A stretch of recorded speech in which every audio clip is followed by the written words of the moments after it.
Have you ever met someone who had everything going for them? Smart, talented, hardworking, full of potential. You look at their life and think, give this person a few years, and they'll do something incredible. But then, nothing happens. 5 years go by.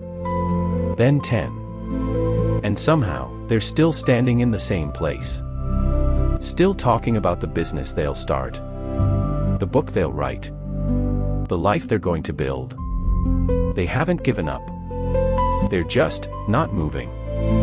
I've seen that happen more times than I can count. And every time, I ask myself the same question. What really stopped them?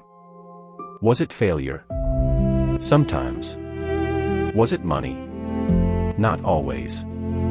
Was it a lack of opportunity? Not really. Most of the time, it was comfort. Now that's strange, isn't it? We spend so much of our lives trying to become comfortable. A comfortable home. A comfortable job. A comfortable routine. But no one tells us that comfort can quietly become a prison. The dangerous thing about comfort is that it never announces itself. Failure gets your attention. Pain gets your attention. Rejection gets your attention. Comfort doesn't. It simply whispers, you're okay. You can do it tomorrow. There's no rush. And tomorrow becomes next week.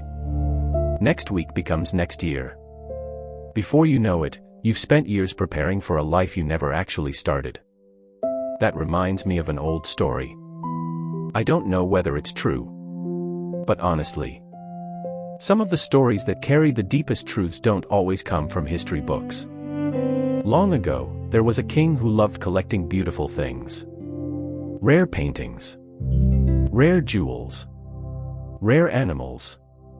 If it was unique, he wanted it. One day, an old hunter arrived at the palace carrying the most magnificent bird anyone had ever seen. Its feathers caught the sunlight like gold. Its wings were wide and powerful. Even standing still, it looked like it belonged in the sky. The hunter handed the bird to the king and said, "This bird was born to fly higher than any other." The king smiled. He loved it immediately. But because he didn't want anything to happen to such a beautiful creature, he ordered the finest craftsman in the kingdom to build it a cage. Not an ordinary cage.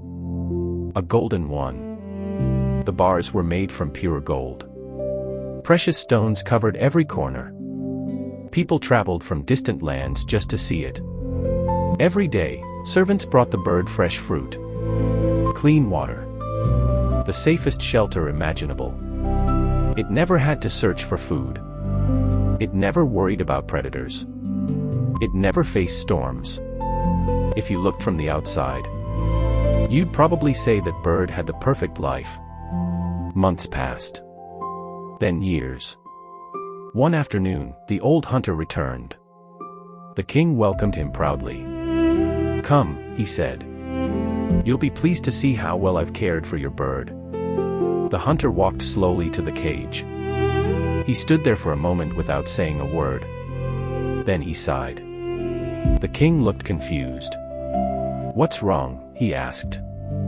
The hunter looked at him and quietly replied, "You protected its body, but you imprisoned its purpose." The king frowned. "What do you mean?" "Look around. It has everything." The hunter smiled gently. "No.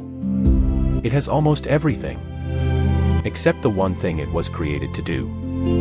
He reached forward, opened the cage, and stepped back. Everyone waited. Surely the bird would fly. It stretched one wing, then the other. It walked to the edge. It looked up at the open sky. But it never left the cage. Not because the door was closed. Because years of comfort had weakened the very wings it was born with. And I think that's where this story stops being about a bird and starts becoming about us.